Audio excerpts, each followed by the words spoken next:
Alright guys, how's it going? Hope you're doing very well.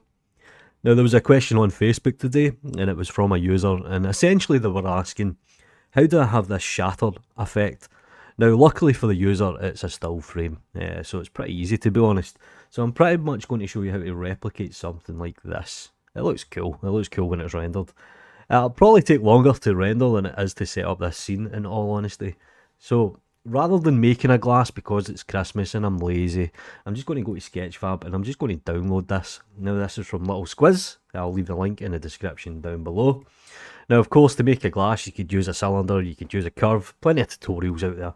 So I'm going to just quickly start a new scene here and I'll just go to general and I saved this as a GLB file, so I'll just go to file, import the GLB. I believe I saved it here. Now I've left the default cube just to give you an idea of scale, but as always, RIP default cube, perfect. The next thing I'm going to do is I'm going to go to edit, I'm going to go to preferences, and I'm going to enable cell fracture. Now this comes inbuilt with Blender, so you don't even need to download anything. Great little tool for quickly fracturing objects. Enable the add-on, select the object that you want to fracture, press F3 to bring up search. Might be spacebar in your case, it depends how you set up Blender. And I'm just going to look for cell fracture. Now I'm pretty happy with the default settings. I have made a tutorial on cell fracture. One thing that I really like about it is you can use the annotation pencil.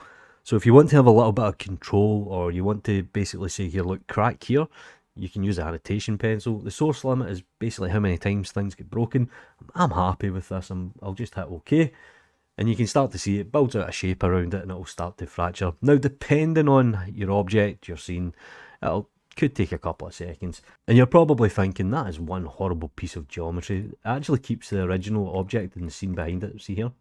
So I can press period key on outliner and I'll just go to quickly delete the object. And there we go, we've got this kind of nice cell fractured look. So what I'm going to do is I'm going to select somewhere where I want to kind of show where the impact is. So I'll just select this polygon, for example. In fact, what you're best doing is going to X, and we'll just select this one. And we'll just move this to the left a little bit. Again, F3, and I'll cell fracture it. Now you can change the source limit if you want smaller particles. You can go higher number, or vice versa. You can kind of put the number down a bit, but I'll just hit OK. And we're good to go. Again, keeps the original object in the background. Always comes in handy. And what you want to do is you want to just start moving pieces out randomly. Just grab the object, use the G key, hit the R key, give it a little bit of random rotation, and give it that little bit of motion that you're happy with, depending how fast you want this to look. And that's pretty much it. It's pretty random, to be honest. Now, I'm shooting from the one angle, so I can get away with quite a lot.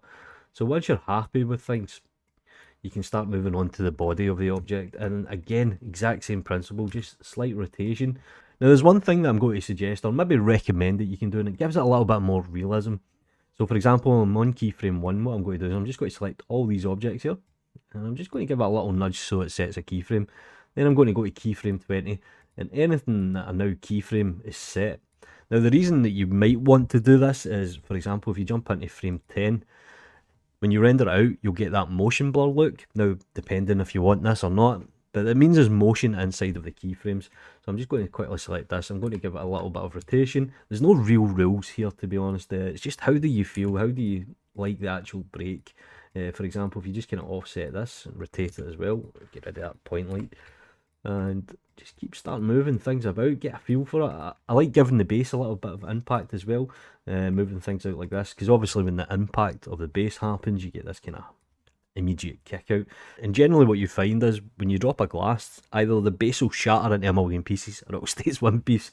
Again, there's no rules to this, just keep moving things about, grabbing them, rotating them, just giving it a little bit of randomness. Now there is a randomness add-on that you can actually use, it makes this a bit quicker, but I'm lazy. So once you're happy with your kind of explosion, I'm going to move these out just a little bit more as well.